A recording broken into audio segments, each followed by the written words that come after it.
ஏண்டா டேய், பெட்ரோல் டீசல்லாம் அடிக்கடி விலை உயர்ந்துகிட்டே இருக்கு. டீ கடைக்காரன் 4 ரூபா டீயை 7 ரூபாய்க்கு வித்துக்கிட்டு இருக்கிறான். கொஞ்சம் கூட சமுதாய அக்கறையே இல்லாம அந்த டீயை இப்படி ஆட்டி குடிச்சிட்டு இருக்கேடா. முதலாளி, நான் டீ குடிக்கிறதுக்கும் பெட்ரோல் டீசல் விலை உயரத்துக்கும் என்ன சம்பந்தம்? இந்த டீ என்ன பெட்ரோல் டீசல் போடுறாங்க? அட முண்டா பனியன் போட்ட முண்டமே, இதெல்லாம் உனக்கு ரவுண்ட் ட்ராலி போட்டு தாண்டா சொல்லணும். அதெல்லாம் ஒண்ணு வேணாம், ஸ்ட்ரைட்டாவே சொல்லுங்க கேப்போம். சொல்றேன்டா.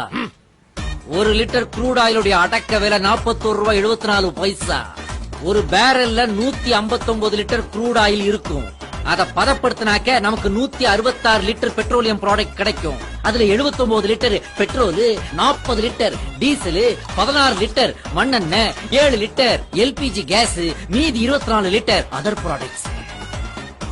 இப்படி பிரிச்செடுத்த பெட்ரோலோட அடக்க விலை 1 லிட்டருக்கு 18 ரூபாய் 36 பைசா. அதோட டிரான்ஸ்போர்டேஷன் சார்ஜ் 1 லிட்டருக்கு 6 ரூபாய். ஏஜென்சி கமிஷன் 1 லிட்டருக்கு 1 ரூபாய் 5 பைசா. ஆக மொத்தம் 1 லிட்டர் பெட்ரோலோட விலை வெறும் 25 ரூபாய் 41 பைசா. ஆனா நாம 80 வரைக்கும் கொடுத்துதான் அத வாங்குறோம்.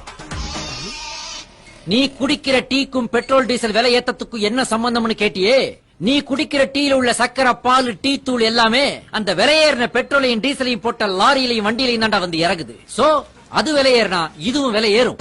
நண்பர்களே, இப்படி இந்திய பொருளாதாரம் சிக்கி செதஞ்சி சின்ன பின்னமாகி சிதிலமடைஞ்சு கிடக்குதுன்னா அதுக்கு காரணம் இந்த மாதிரி பொறுப்பு இல்லாம